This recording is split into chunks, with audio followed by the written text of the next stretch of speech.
Once upon a time, nestled in the rolling green hills of a quiet Rwandan town, there lived a couple named Gasana and Uara. Their love for one another was evident to all who knew them, but their home had remained silent for many years. They spent countless nights on their knees in prayer, enduring the whispers of neighbors and the ache of patience, until the heavens finally answered. They were blessed with their only daughter, a beautiful girl they named Keza. Gasana and Uara cherished her more than life itself, constantly thanking God for the miracle that was their child. Yet, even the greatest blessings can be overshadowed by the chaos of life. Please do well to leave a like and subscribe so you don't miss any new stories on this channel. One quiet evening, the atmosphere in their home was frantic. Gasana and Uara were packing their bags for an impromptu journey to the province, a trip they felt was necessary for their marriage. Keza, innocent and unaware, sat in the center of the living room, building a small tower with her wooden blocks, humming a soft tune.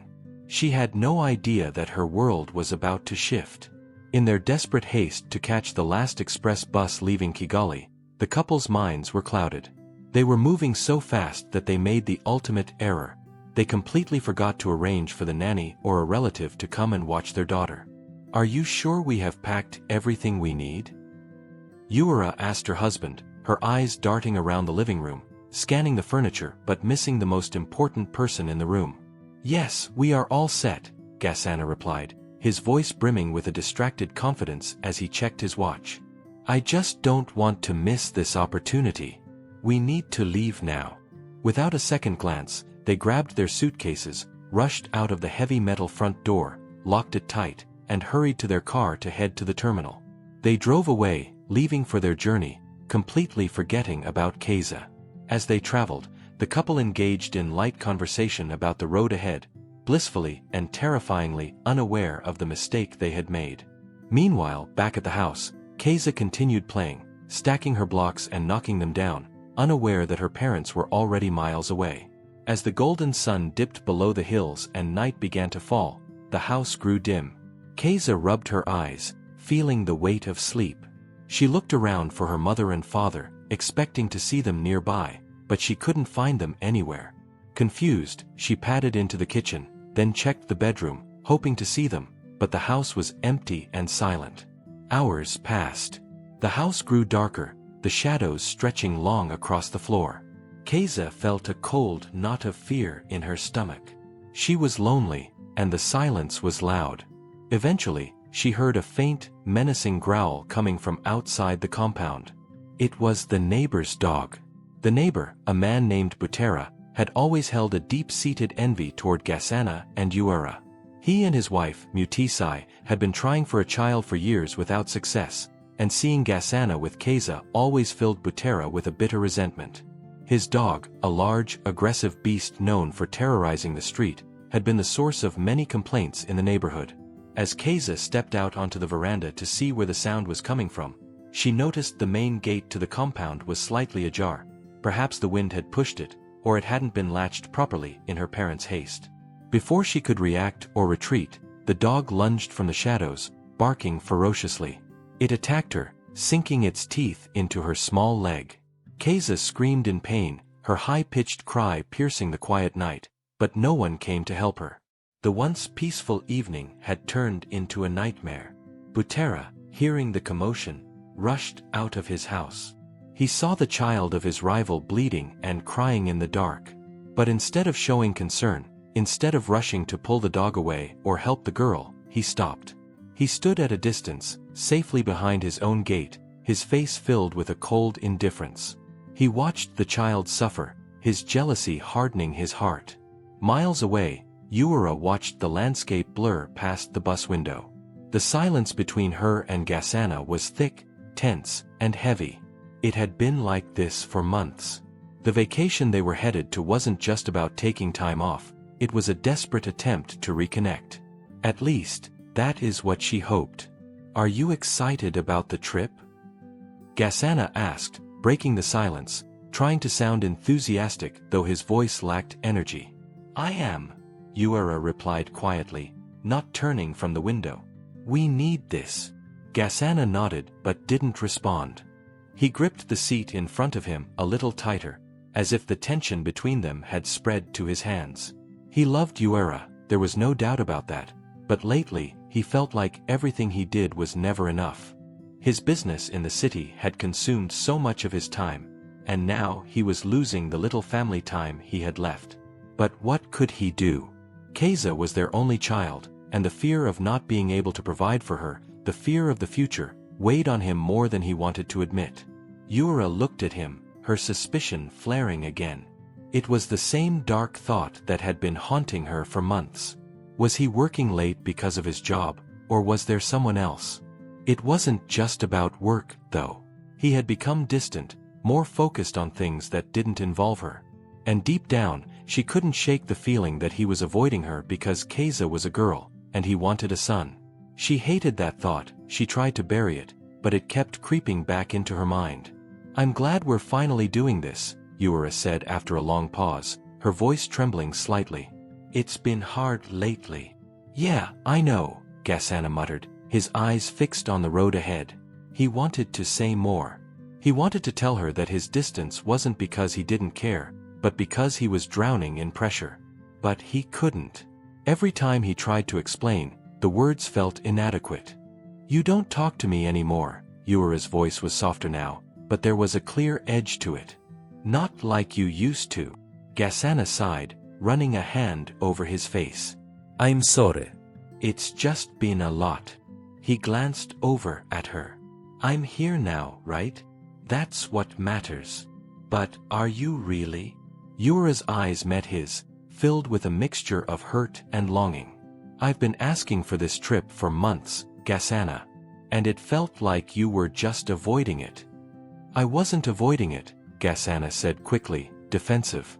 I had to make sure things at the office were in order. You know how it is." "I know how it is, but that doesn't change how I feel," Uera replied, tears pricking her eyes. "I feel like you're here, but not really here with us." Gasana didn't have a response. He couldn't tell her about his fears. About how every time he looked at Keza, he felt like he might fail her. What if she was the only child they'd ever have? What if he wasn't good enough as a father? Those thoughts kept him up at night, but he didn't know how to talk about them. Uera turned back to the window, her thoughts spinning. She had tried so hard to keep her family together, to keep them close, but it felt like everything was slipping away. And now, on the way to a vacation that was supposed to fix things, all she felt was the widening gap between them. "Gasana, are you?" "Please," he interrupted, his voice sharp. "Can we not do this right now? Let's just get to the lodge and enjoy the trip." "Okay." Uera sighed, the hurt lingering in her chest like a heavy stone. "Okay." Back home, Keza lay on the ground, her leg throbbing from the bite. She tried to push herself up, but the pain was too much. The bite was deep, and her small leg shook uncontrollably as she struggled to stand. Her heart raced with fear as tears blurred her vision. She glanced toward the neighboring house, toward Butera, her only hope for help. He remained still. His face was expressionless, the shadow of his figure looming in the dark. His arms were crossed as though he had no intention of moving. "Please," Keza whispered through trembling lips, her voice barely carrying across the yard. "Help me." But Butera only stared at her for a moment longer before turning and walking back into his house, his door closing with a faint, final click. Keza sobbed quietly, wrapping her arms around her uninjured leg as she tried to pull herself toward the door. The world felt so empty now. It was quiet, too quiet, except for the dull hum of the night and the fading growls of the dog somewhere in the distance. The blood from her wound soaked into her dress, sticky and warm. She pulled herself back into the house, dragging her leg across the floor, each movement sending sharp stabs of pain up her body. Every corner of the house felt colder, and the absence of her parents loomed over her like a heavy cloud. They were always there. Where were they now? Why had they left her? Keza reached the couch and pulled herself up, trying to control her shaky breathing. She wanted to cry for her mother, for her father, for anyone, but she was too weak. She curled up, her head resting on the edge of the couch, and let the exhaustion pull her under. Her leg hurt, but her heart hurt more. On the bus, Eura stared blankly at her phone. She had been thinking of checking in with the house help, but then she remembered the girl had taken a few days off for a family funeral, leaving the house unattended. She bit her lip, a strange sense of unease creeping up on her neck. "Maybe we should call home," she said to Gasana, her voice unsure. "Call home?" Gasana glanced at her, frowning slightly. "Keza is fine. We've only been gone a few hours." "I know, but..." Eura hesitated. She didn't want to seem paranoid, but something in her gut told her something wasn't right. Gasana sighed, shaking his head. "She's fine, Eura. Let's just focus on getting to our destination. We've been waiting for this for so long. Let's enjoy it." Eura nodded, though the unease lingered. She tried to push the thought away, but it stayed with her, gnawing at her mind as the bus rumbled on through the darkness. The house was silent now. Keza's breathing had slowed, but her leg throbbed with every beat of her heart. The dog was gone, and the night stretched on endless and black. She closed her eyes, hoping that when she woke up, her parents would be there. They always came back, didn't they? But as the hours passed and the house remained dark and empty, Keza knew deep down that this time, they weren't coming. Gasana and Eura arrived at the small lodge just as the moon was rising, casting long shadows over the modest building. The receptionist, a woman named Nyraneza, greeted them warmly, though her eyes flickered with curiosity as she took in their stiff posture and quiet demeanor. There was something off about the couple, something that told her this vacation wasn't just about relaxation. "Murakaza Neza, welcome," Nyraneza chirped, bustling behind the counter as they checked in. "It's so good to see couples taking time away from the busyness of life. Lord knows we all need a break from the grind of work, children, and the rest." Eura gave a thin smile, her mind already drifting back to thoughts of Keza. "Yes," she said softly. "It's been a while." Gasana stood beside her, hands in his pockets, staring off toward the dining area. Nyraneza glanced between them, sensing the tension. "I'm sure your little one is safe and sound?" Nyraneza probed gently, her tone casual but her eyes sharp, watching for a reaction. "She's fine," Gasana answered quickly, his voice clipped. "We've left her in good hands." Eura tensed beside him, the lie hanging in the air between them like a thick cloud. She hadn't told Nyraneza that no one was with Keza. She hadn't mentioned that they'd forgotten to arrange for care in their rush to escape. The guilt gnawed at her, but she said nothing, just nodding along with Gasana's words. "Ah, good," Nyraneza replied, though her eyes lingered on Eura a moment longer, sensing the woman's unease. "Well, dinner is served in an hour. It'll be a simple meal but hearty enough. You two should enjoy yourselves. Life is too short for anything else, isn't it?" Gasana grunted in agreement, and they made their way to their room. Back at home, the air was heavy with the weight of the night, and Keza struggled to keep her eyes open. Her leg throbbed painfully where the dog had bitten her, the blood now drying and caking around the wound. She couldn't stay here. She knew that now. No one was coming, and the house, once a place of warmth, now felt like a cold and distant tomb. With a deep breath, she pushed herself off the couch, wincing as pain shot through her leg. She bit her lip hard to keep from crying out. The living room seemed so much larger now. Each corner shadowed, every sound amplified in the silence. She limped to the door, every step more agonizing than the last, but she had to find help. When she finally reached the front door and stepped outside, the night air hit her, cool against her tear-streaked face. She looked toward Butera's house, its windows dark and uninviting. He had watched her suffer earlier and done nothing. She didn't trust him. She couldn't. With the gate still slightly ajar, Keza decided to take her chances and limped down the street. The road was quiet, save for the occasional rustle of leaves or the distant bark of a dog. Her leg was shaking beneath her, and she felt dizzy, but she pressed on, determined to find help. It wasn't long before she reached the house of Nyraneza, the elderly woman known for her sharp tongue and stern nature. Keza hesitated at the gate, unsure if Nyraneza would even help her. The old woman wasn't exactly known for her kindness. But as the pain in her leg flared up again, Keza knew she had no other choice. She knocked weakly on the door. Within moments, the door swung open, revealing Nairabukara, her face lined with age and suspicion. Keza! Nairabukara's eyes widened as she saw the blood running down the girl's leg. What in God's name happened to you? Keza's voice was barely a whisper. The dog. It bit me. I've been trying to find my mom and dad, but they're not home.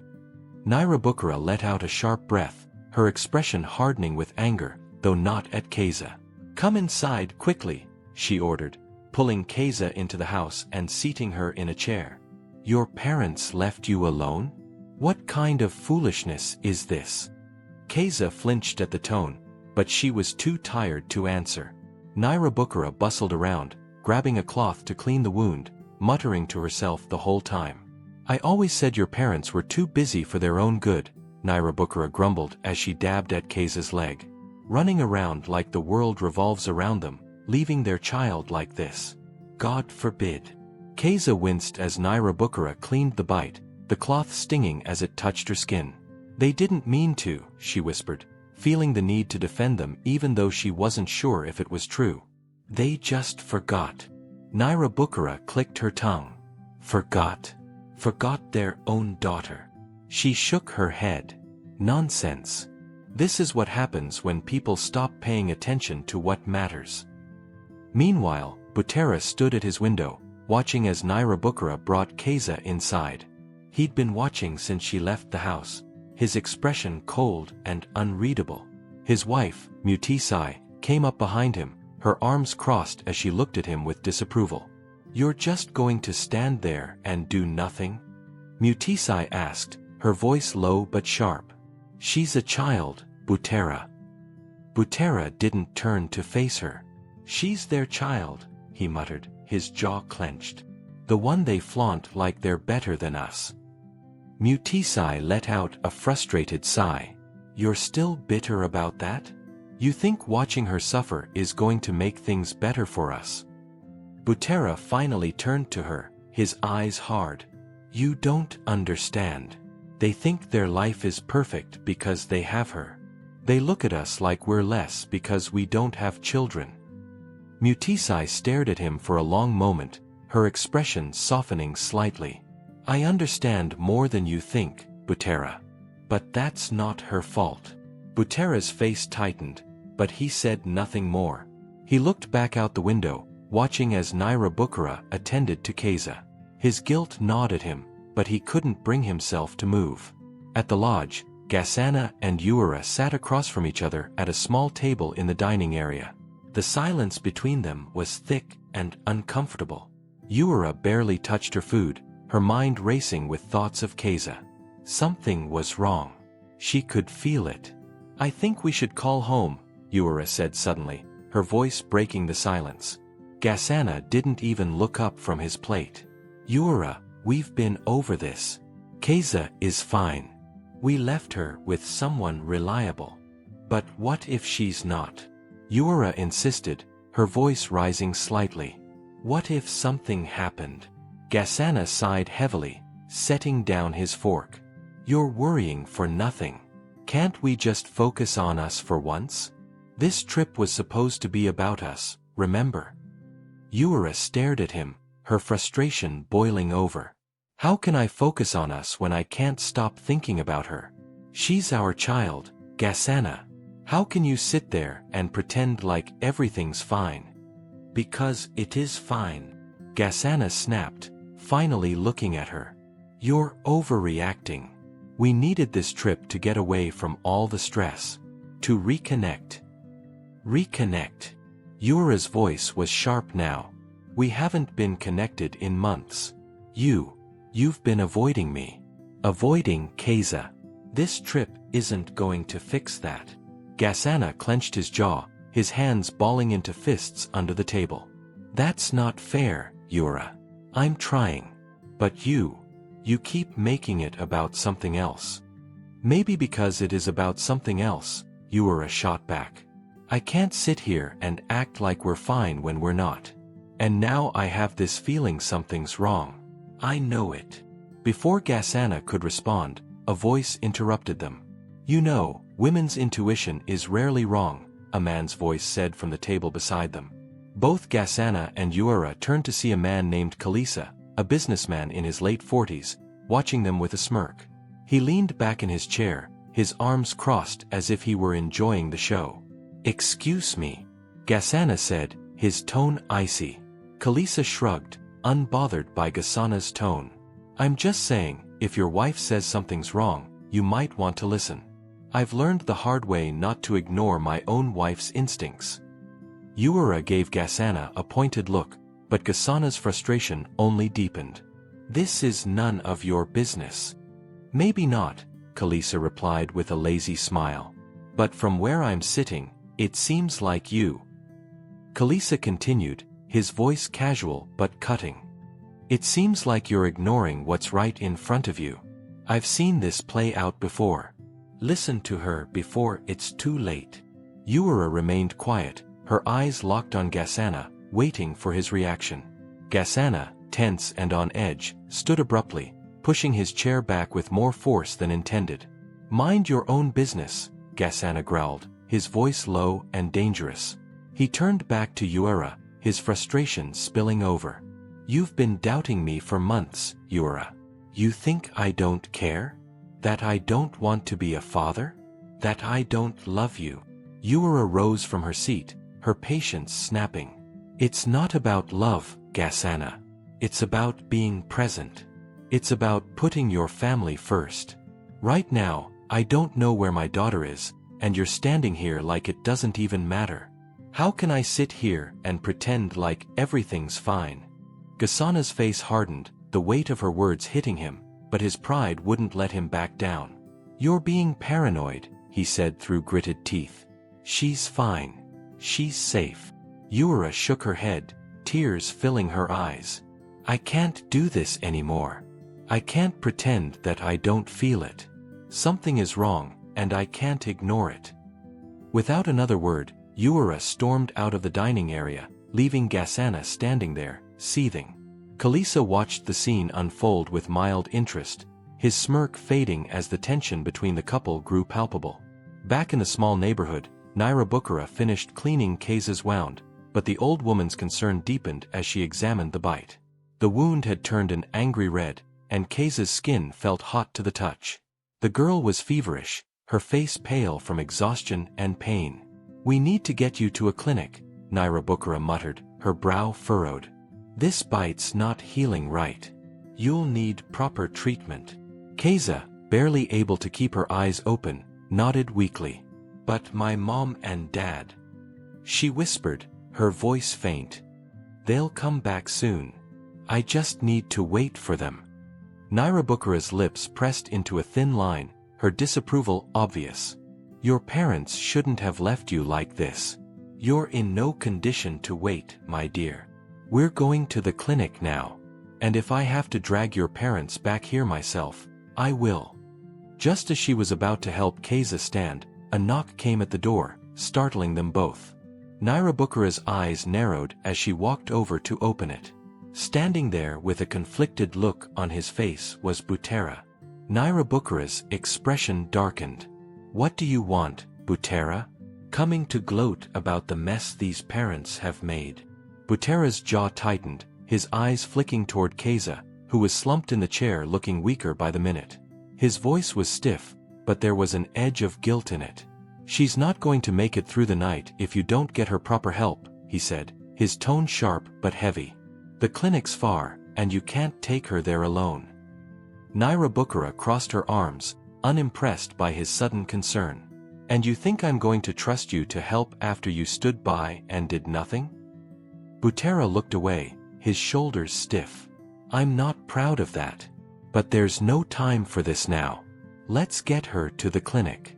I'll drive. Nyarabukara hesitated, her eyes flicking between Kaisa and Butera. The girl's breathing was becoming more labored, and her skin was starting to look clammy. Time was running out. With a huff, Nyarabukara relented. Fine, she said, her voice curt. But don't think this makes up for anything, Butera. Together, they helped Keza into Butera's car, her small frame sagging between them as her strength gave out. Butera drove quickly, the usually quiet night filled with the hum of the car engine as they sped toward the clinic. As they drove, Keza's head lolled to the side, her voice barely audible. Naira Bukara, will my parents be mad at me? Naira Bukara, her heart softening despite her anger toward Gasana and Uara, reached over and gently brushed Keza's hair from her face. No, my dear. They'll be mad at themselves for leaving you like this. But you'll be fine soon. Just hold on. Meanwhile, Uara was hurriedly packing her things back at the lodge, her hands trembling with urgency. Every part of her screamed that she needed to get back to Keza. Gasana walked into the room, his face a mixture of frustration and worry. Are you seriously doing this? He asked, his voice low and tense. You're going to leave because of some feeling? Uara didn't stop packing. It's not just a feeling, Gasana. It's instinct. I know something is wrong, and I can't sit here and do nothing while my daughter could be in danger. Gasana ran a hand through his hair, pacing the room. Uara, you're overreacting. We've only been gone a few hours. I am not overreacting. Uara snapped, turning to face him. Why can't you see that? This trip was never just about getting away. It was about us, yes, but it was about being a family. About reconnecting with what matters. And right now, the most important thing is Keza. Gasana stopped pacing, his expression softening as Uara's words hit him. He stood there staring at her, the tension between them thick, but now tinged with something else. Fear. Fear that she was right. Fear that he had been wrong to ignore her.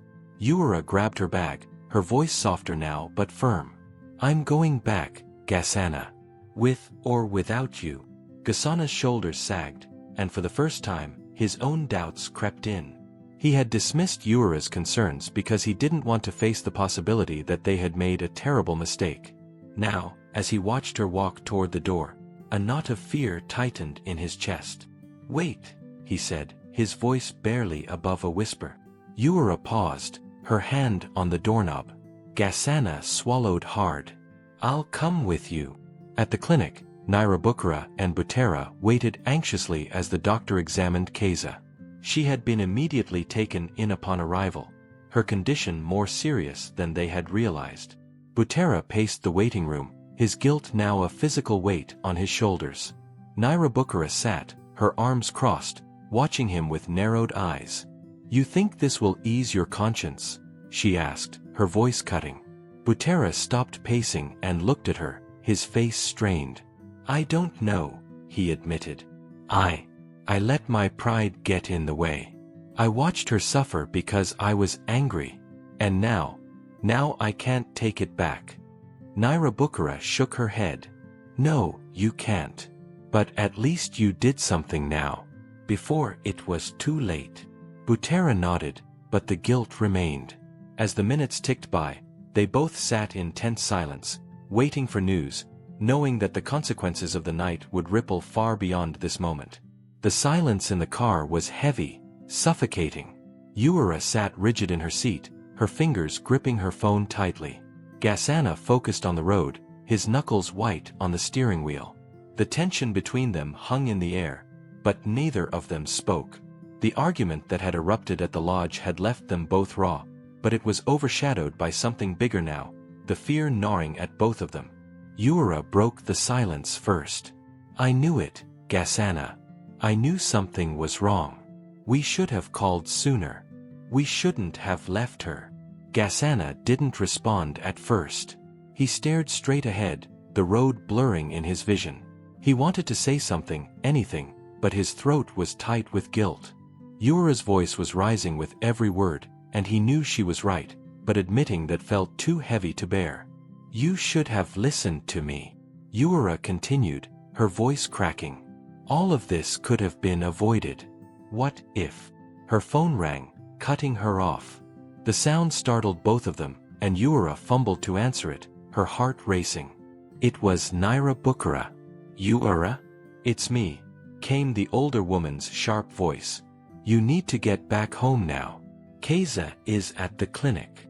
Yura froze, her mind going blank for a moment before the words sank in. What? Why? What happened? That cursed dog of Butera's bit her, Nairabukra said, her tone filled with equal parts judgment and concern. She's been at the clinic for a while now.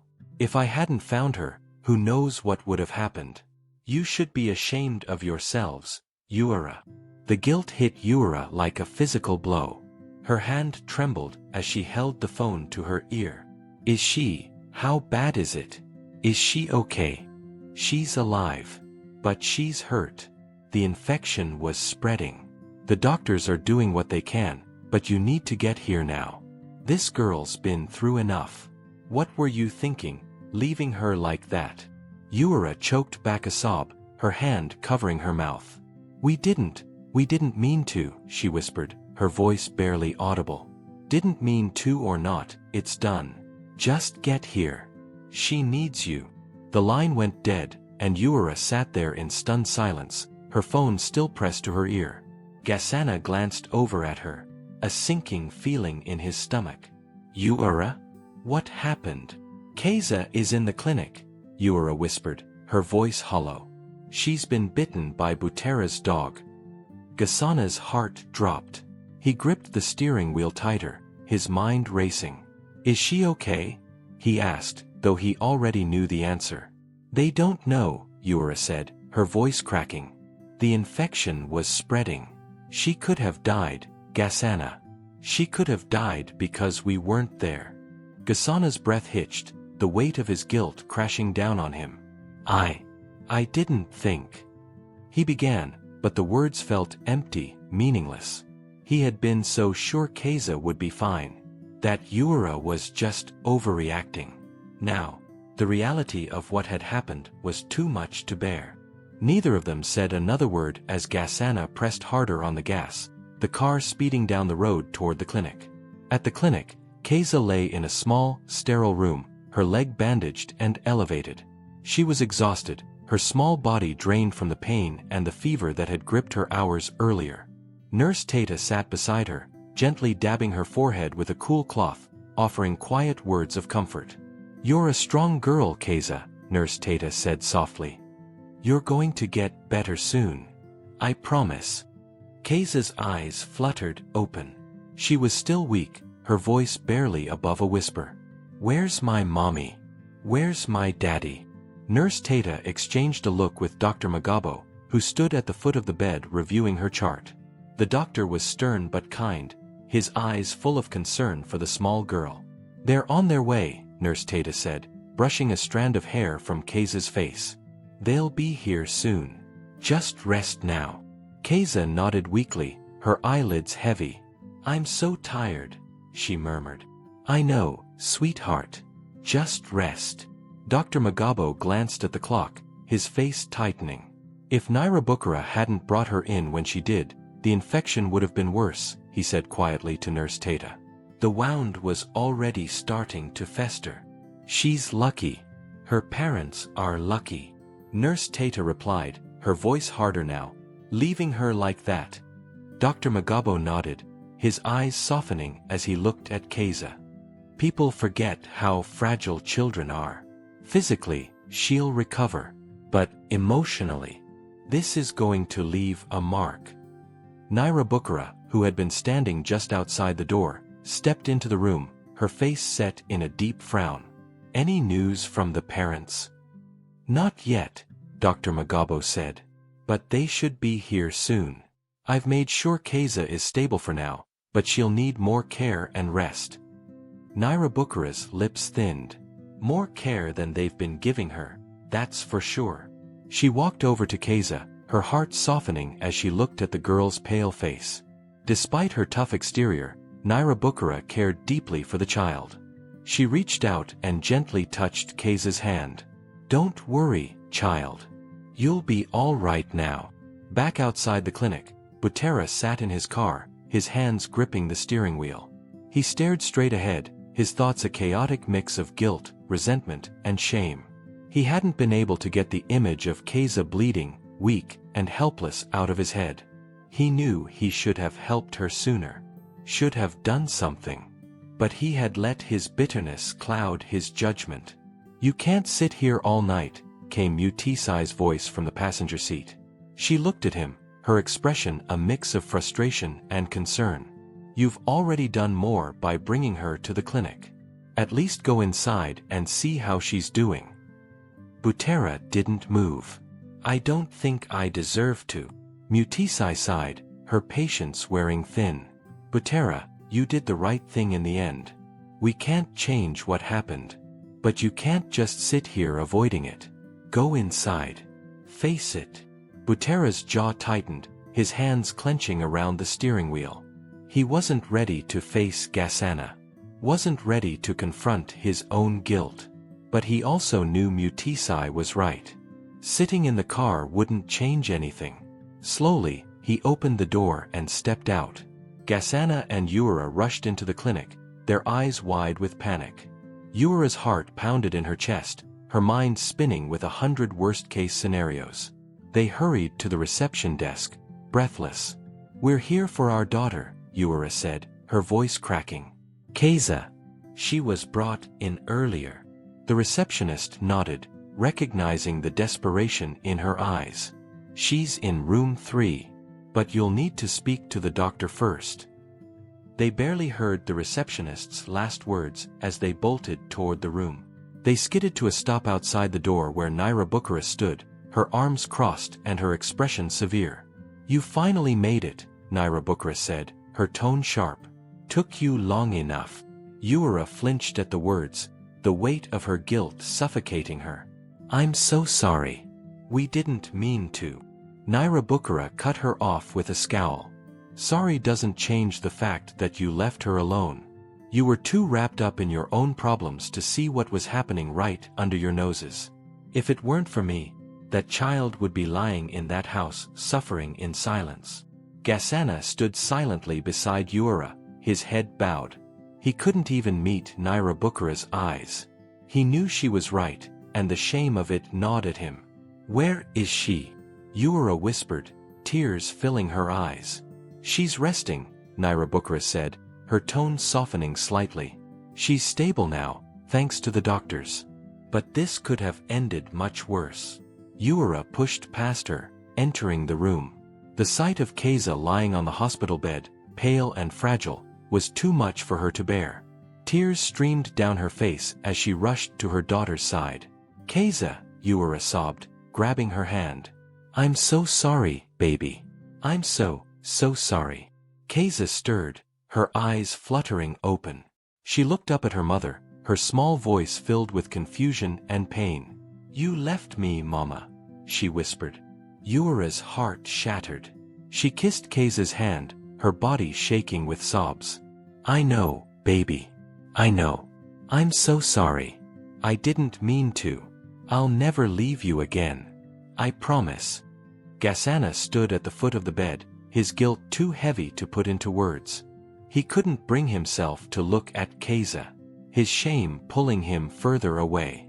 Everything had fallen apart, and it was all his fault.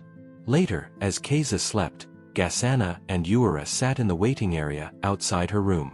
The tension between them was thick, but it was no longer filled with anger. Now, it was heavy with guilt and sadness. Gasana stared at the floor, his hands clasped in front of him. "I never wanted this," he whispered. "I thought I was doing the right thing. Focusing on work. Trying to be the provider." Yura didn't say anything at first. She was emotionally drained, her body aching from the weight of the day. "We've both made mistakes," she said quietly. "But we have to fix this, Gasana. We can't keep going like this. Keiza needs us. She needs both of us." Gasana looked at her, his eyes filled with regret. "I know," he said softly. "But I don't know how to make this right." "We start by being there," Yura said, her voice firmer now. "We start by putting her first. Always." As they spoke, Butera walked toward them, his steps hesitant. He stopped just short of the waiting area, his hands shoved into his pockets, his eyes filled with guilt. He took a deep breath and approached them, clearing his throat. Gasana and Ura looked up, surprised to see him. "I wanted to say I'm sorry," Butera said, his voice gruff but sincere. "I should have helped sooner. I let my own bitterness get in the way, and that child suffered for it." Gasana stood, his expression conflicted. He didn't know what to say. Butera's apology caught him off guard. For a moment, they just stared at each other, both weighed down by their own mistakes. I don't know what to say," Gasana finally muttered. Butera shook his head. "You don't have to say anything. Just take care of your family. Don't make the same mistakes I made." Inside the clinic, Gasana and Ura sat in tense silence, the weight of their recent arguments still pressing heavily on them. They hadn't spoken for several minutes, both consumed by their guilt, when Butera appeared at the door. His expression was stiff, and for a moment he hesitated, as though unsure of whether he should be there. "I wanted to apologize," he said, his voice low and rough. Gasana and Ura looked up in surprise. Butera shifted uncomfortably on his feet. "I should have helped sooner. I let my anger get in the way." Gasana stood, his shoulders tense. "Why didn't you help? Why stand there and watch?" Butera met his gaze, struggling with his own shame. "Because every time I saw Keza, it reminded me of what I couldn't have. I was bitter, and I let that blind me." He looked away, clearly pained. "But this isn't about me. I just wanted to say I'm sorry." Before Gasana could respond, the clinic door swung open and their friend, Chinyere, stormed in, her expression tight with urgency. "Ura! Gasana! Have you seen the news?" Both of them frowned. "What news?" Ura asked, her voice wary. Chinyere thrust her phone toward them, her eyes wide. "It's all over the community. Someone posted about what happened to Keza. The story is spreading like wildfire. And it's not just gossip anymore." Gasana took the phone from Chinyere's hand, his heart sinking as he read the headline on the local blog. "Child neglect. Shocking details emerge about Keza's abandonment." His breath caught in his throat as he scrolled through the post. The details of their private disaster were now exposed for the entire community to see. Comments were already piling up, judgment and condemnation swirling around their family. Ura's face went pale as she read over his shoulder. "How did this happen? Who would?" Chinyere sighed. "People love to talk. Someone must have leaked the story to the local blog. It's only a matter of time before it spreads further." Gasana gritted his teeth, his frustration and helplessness boiling over. This is going to destroy us." Ura's hands trembled as she sank into the chair, her worst fears materializing in front of her. "How are we supposed to fix this now?" Butera, who had been quietly watching, cleared his throat. "This might be my fault," he admitted, his voice tight with guilt. "I didn't tell anyone directly, but people talk. And maybe my bitterness made things worse." Gasana stared at him, his anger flickering back. "So it wasn't enough to stand by and let my daughter suffer? Now you've helped spread this." Before things could escalate, Nurse Tata appeared, interrupting the tense moment. "Mr. and Mrs. Gasana? I need to speak with you about Keza's condition." Ura immediately stood, her focus shifting back to her daughter. "Is she all right?" "She's stable, but emotionally she's still distant," Nurse Tata explained. "She's asking for Naira Bukara again. I think it's best if we consider psychological support. Keza's trust has been shaken, and forcing her home too quickly might worsen the situation." Ura's heart clenched. "But she's our daughter. We should be the ones taking care of her." "I understand," Nurse Tata said gently. "But you need to give her time. She needs to feel safe again. Naira Bukara has been her anchor through this, and we can't disrupt that. You'll have to rebuild her trust step by step." The words hung in the air as Ura and Gasana exchanged glances. It was clear now that fixing their relationship with Keza wasn't going to be as simple as taking her home and making promises. They had a long road ahead. As Gasana opened his mouth to respond, Chinyur's phone buzzed again. Another notification. Another headline. Chinyur looked at the phone, her face hardening. The story is getting worse. People are starting to speculate about the state of your marriage. They're saying this isn't just about Keza. That there's more going on with your family. Gasana's eyes darkened as the weight of the public scrutiny hit him. Yuura's hands trembled as she processed the fact that their private pain was now becoming a public spectacle. I think you need to get ahead of this, Chinyur warned. If this spirals, it won't just be about Keza. It'll be about you and Gasana. About your entire family. The room was thick with tension, the realization of what lay ahead sinking in. The following day, Keza would be discharged from the hospital with heavy medications. The journey home from the clinic was quiet, the car filled with unspoken tension. Gasana gripped the steering wheel, his eyes focused on the road, while Yuura sat beside him, her thoughts racing. In the back seat, Keza leaned against the window, staring out in silence. The weight of everything that had happened pressed down on them, thick and suffocating. They arrived home, the house feeling different now. Heavier. Colder. The familiar comfort they once felt walking through the front door had been replaced by a sense of unease, as if the walls themselves had absorbed the tension. Gasana and Yuura helped Keza inside, though she didn't say much. She limped slightly as she made her way to the couch, still recovering from the dog bite, but it was her emotional wounds that worried Yuura more. Keza barely looked at either of them, and the distance between them felt like a chasm that no amount of words could bridge. Gasana set his keys down on the counter and let out a heavy sigh. "We're home," he muttered, though the words felt hollow. Yuura glanced at Keza, then at Gasana. "I'll make her something to eat," she said quietly, disappearing into the kitchen as Gasana sat down, his thoughts heavy with guilt and exhaustion.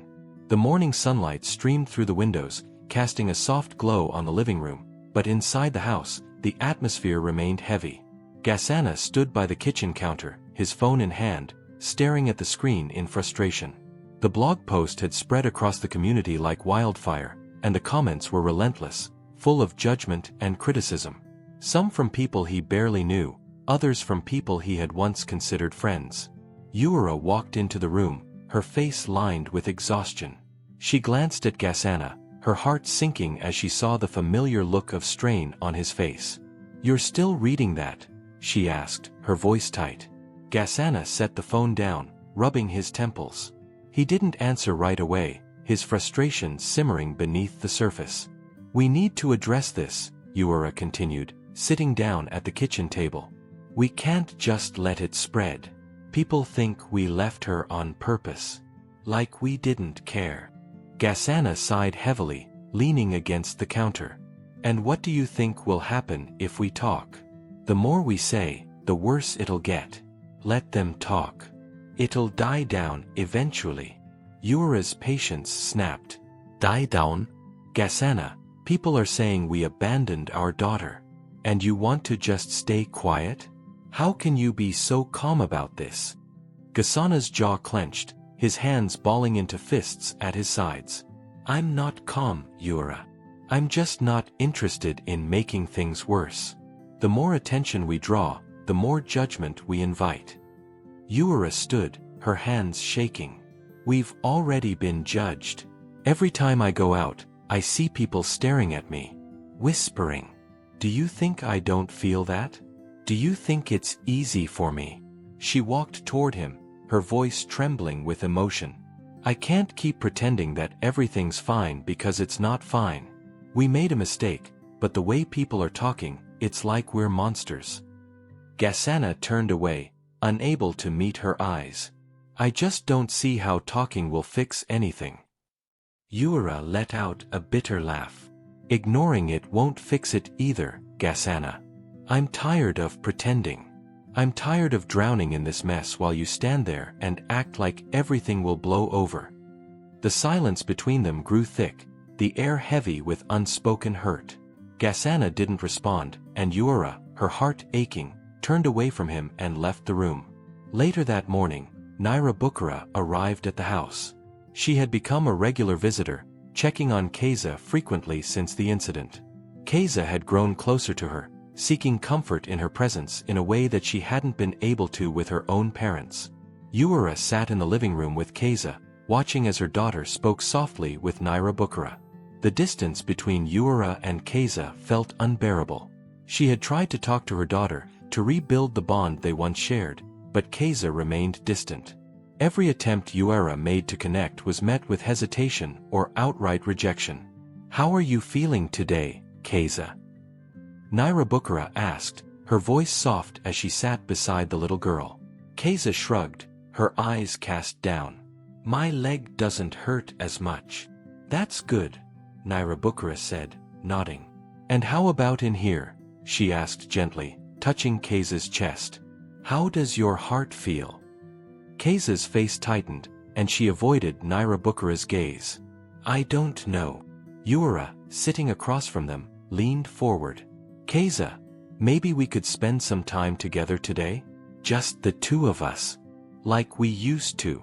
Keza hesitated, her fingers fidgeting with the hem of her shirt. "Can Naira come too?" Yuara's heart sank, but she forced a smile. "Of course. If that's what you want." Keza nodded slowly, glancing at Naira for reassurance. "Okay. But only if she's there." Yuara blinked away the sting of tears and managed to nod. "We'll do it together then." The pain of her daughter's rejection cut deep. Yuara understood that Keza was still healing, but it didn't make the distance between them any easier to bear. She felt like she was losing her daughter, and no matter what she did, she couldn't seem to reach her. That afternoon, Gasana went out to buy groceries, trying to escape the suffocating tension at home. But as soon as he entered the store, he felt the eyes on him. People stared, whispered, and pointed. Their judgment was palpable, like a physical weight pressing down on him. "That's him," a woman whispered to her friend in the next aisle. "The one who left his daughter alone." "It's terrible," another voice responded, quieter but no less accusatory. "How could they just abandon her like that?" Gasana gritted his teeth, gripping the handle of the cart tightly as he moved through the aisles. It felt like he was walking through a gauntlet of silent accusations. The whispers followed him wherever he went, each word cutting deeper than the last. As he approached the checkout, a voice behind him stopped him in his tracks. "Gasana." He didn't need to turn around to know who it was. Butera stood a few feet away, his expression uneasy. Gasana's stomach twisted with a mix of anger and resentment. "What do you want, Butera?" Gasana asked, his voice cold. Butera hesitated before stepping closer. "We need to talk." Gasana turned slowly to face him, his eyes hard. "Talk? What could you possibly have to say now?" Butera shifted uncomfortably, his guilt evident. "I already apologized at the clinic. But I didn't say everything I needed to. I know things have gotten worse with the rumors, and part of that is on me." Gasana's fists clenched at his sides, his anger flaring. "Part of it? You didn't just stand by when Keza needed help. You stood by and let the whole neighborhood turn against us. People are judging us because you let them think the worst of us." Butera flinched, but he didn't back down. "I didn't mean for it to get this bad, Gasana. I didn't spread the rumors, but I didn't stop them either. And for that, I'm sorry." Gasana's jaw tightened, his voice low with restrained fury. "Do you think sorry fixes this? People think we abandoned our daughter because of you. Do you know how that feels?" Butera looked down, his face etched with regret. "I know it doesn't fix anything. I let my bitterness take over, and I should have stopped it before it got this far. But I didn't." Gasana stared at him, his chest tight with anger and frustration. "You let your bitterness get in the way, and now my family is paying the price." Butera nodded, his voice soft. "I never wanted this to happen, Gasana. I never wanted it to go this far." Gasana's eyes burned with unshed tears, but he blinked them away. "It's too late for that." Without waiting for a response, Gasana turned and walked out of the store, leaving Butera standing alone in the aisle. Back at home, Uara sat at the kitchen table, watching as Keza and Nairabukara prepared to bake cookies. It had once been a tradition between Uara and Keza, something they did together on quiet weekends. But now, even this small tradition had been overshadowed by the distance between them. Keza focused on rolling the dough, her small hands moving carefully as she worked. Uara watched her, feeling like she was looking at a stranger. The closeness they once had felt like a distant memory, something fragile that had shattered beyond repair. "Do you remember how we used to bake cookies every Sunday?" Uara asked gently, trying to break through the wall between them. Keza nodded but didn't look up. "Yeah. But Nairabukara wasn't there then." Uara's heart clenched, but she forced herself to smile. "That's right. But maybe we can start a new tradition. All of us together." Keza shrugged, still not fully engaging. Uara's chest tightened, knowing that while she had made progress, the road to fully reconnecting with her daughter was long. As the cookies baked in the oven, the smell filled the house with the familiar warmth of times past. But as Uara sat at the table, watching Keza laugh with Nairabukara, she realized just how far they still had to go. Later that evening, Gasana returned from the store, his face tight with frustration.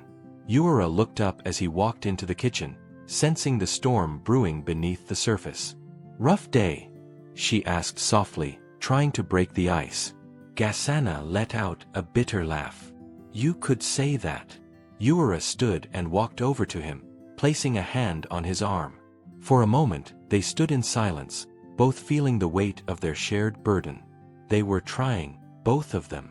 But it was hard to see a way forward when everything felt so broken. "We'll get through this," Uara whispered, though even she wasn't sure if she believed it. Gasana exhaled, his eyes tired and worn. "I hope so." The days after their return home from the clinic passed in a blur. Uara spent most of her time hovering near Keza, hoping to find an opportunity to rebuild their connection. But every time she tried, Keza pulled further away. The little girl spent more time with Nairabukara than with her own parents, and every small rejection stung Uara deeply. In the evenings, Uara and Gasana barely spoke to each other, the strain of everything hanging between them like a thick fog. Gasana's frustration with the community's judgment weighed heavily on him, but his inability to reach Keza gnawed at him even more. On a particularly quiet morning, Uara approached Keza in the living room where she sat playing with her toys. "Keza, sweetheart," she began cautiously. "Would you like to spend some time together today? Just us. We could go to the park or maybe bake something special." Keza didn't look up from her toys. She hesitated before replying, her voice small. "Can Nairabukara come too?" The words pierced through Uara, but she forced a smile. "Of course," she said, sitting beside her daughter, her heart aching with the knowledge that she was no longer Keza's first choice. The gossip from the blog post continued to ripple through their lives. At the local grocery store, at church, and even in passing conversations with neighbors, the whispers and judgmental stares followed them like shadows. Later that week, a notice arrived in the mail. A community meeting was scheduled for the weekend, and the agenda included addressing concerns regarding child welfare. The vague wording made it clear that the post about Keza was a topic of interest, and Chinyere had wasted no time ensuring the community would confront Gasana and Uara directly. Uara read the notice aloud to Gasana, her voice shaking. "We're going to have to face them," she whispered, setting the paper down on the kitchen table. Gasana leaned back in his chair, his jaw clenched. "And what are we supposed to say? Do we defend ourselves, or do we just take the blame for everything?" Uara sighed, burying her face in her hands. "We didn't do it on purpose. People need to know that." Gasana remained silent, his thoughts heavy. He had always hated public confrontations, but this was unavoidable. No matter how much they wanted to move forward, the community wasn't going to let them forget the mistake they had made. The night of the meeting arrived quickly. Gasana and Uara sat in the front row of the local community hall, the low hum of conversation filling the air around them. They could feel the stares from every direction. Chinyere, seated a few rows back, caught Uara's eye and gave her a small, tight-lipped nod, more of a challenge than a greeting. The community leader, Mr. Ayamuramai, stood at the front of the room, tapping his papers against the podium before calling the meeting to order. Thank you all for coming tonight. We'll be discussing some important issues that have recently surfaced. Yuura's heart pounded as she listened to him speak. She glanced at Gasana, who sat rigid beside her, his eyes fixed on the floor. The first item on the agenda is a matter that has concerned many of us: the well-being of Keza, Gasana, and Yuura's daughter, and the circumstances that have been shared publicly about her care. All eyes turned to Gasana and Yuura, the weight of judgment palpable. Yuura's stomach twisted in knots. She had known this was coming, but it didn't make it any easier to face. Chinyere was the first to speak, her voice cool and collected. Yuura, Gasana, we all care about Keza. And I think everyone here just wants to understand. Why was she left alone? Why didn't you arrange for someone to watch her? There are rumors, and you know how people talk. Yuura took a deep breath, trying to steady her nerves. It was an accident, she began, her voice trembling. We didn't mean to leave her alone. We were rushing to catch a bus, and in the chaos of everything, we forgot to arrange for someone to stay with her. We made a terrible mistake, Gasana added, his voice low. We know that now. And we've been trying to make it right ever since. Mr. Ayamuramai nodded, but Chinyere pressed on. And what about the blog post? Why didn't you say anything sooner to clarify what happened? People have been left to assume the worst. Yuura clenched her fists in her lap, struggling to contain her frustration. We didn't want to make things worse by feeding the gossip. Every time we try to explain, people twist our words. We just want to move forward and focus on Keza. A murmur rippled through the room. Some of the faces in the crowd softened, while others remained stony, their judgment still firm. The tension was thick as Mr. Ayamuramai stepped in to wrap up the discussion. I think it's clear that Gasana and Yuura made a mistake, he said calmly. But it's also clear that they love their daughter and are working hard to make things right. Perhaps we should give them the space they need to heal as a family. Chinyere didn't look convinced, but she stayed quiet, her eyes still fixed on Yuura with quiet disapproval. The meeting ended shortly after, and as Gasana and Yuura left the hall, the weight on their shoulders felt lighter, but far from lifted. Back home that evening, Yuura sat at the kitchen table, her head in her hands. The meeting had drained her, but a part of her was relieved that it was over. Gasana stood by the window, staring out into the dark street. I don't know if it'll ever get easier, he muttered. No matter what we say, people will always think the worst. Yuura sighed, standing to join him by the window. Maybe, she said softly. But at least we faced it. We didn't hide.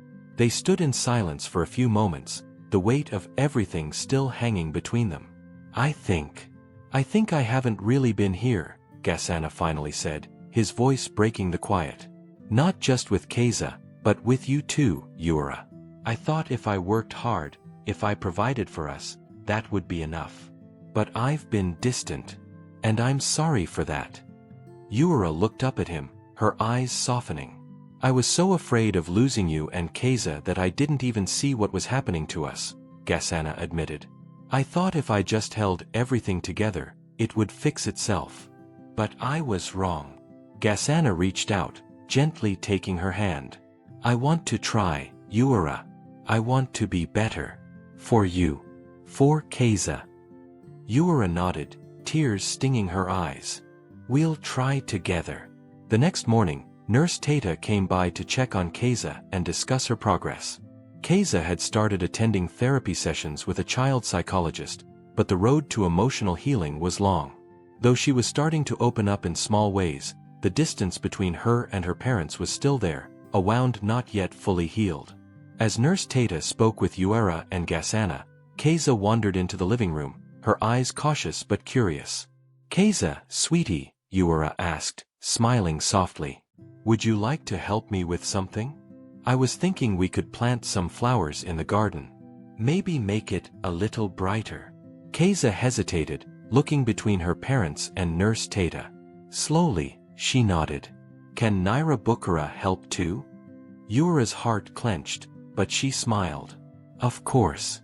We can all do it together. They spent the afternoon in the garden, planting flowers in the warm soil. Keza stayed close to Naira Bukara, but there were moments, small, fleeting moments, where she glanced at Ura with something like curiosity. As if she was trying to see if her mother could be trusted again. It wasn't much, but it was a start. And that was enough for Ura, for now. Just when the house had settled into a tentative peace that evening, a knock came at the door. Gasana opened it to find a small envelope lying on the front step. No name or return address. He picked it up, frowning as he tore it open. Inside was a single note. Your family secrets aren't safe. Be careful who you trust. Gasana's stomach dropped as he handed the note to Ura, who read it with wide eyes. What does this mean? She whispered, fear creeping into her voice. Who sent this? Gasana shook his head, his heart pounding. I don't know. But it's not over yet. They stood together, staring at the note, knowing that while they had started to rebuild, the path ahead was far from clear. Thanks for watching. If you enjoyed the story, please leave a like and subscribe so you don't miss any new stories on this channel. Also, here is another interesting story that you will enjoy. Click to watch now.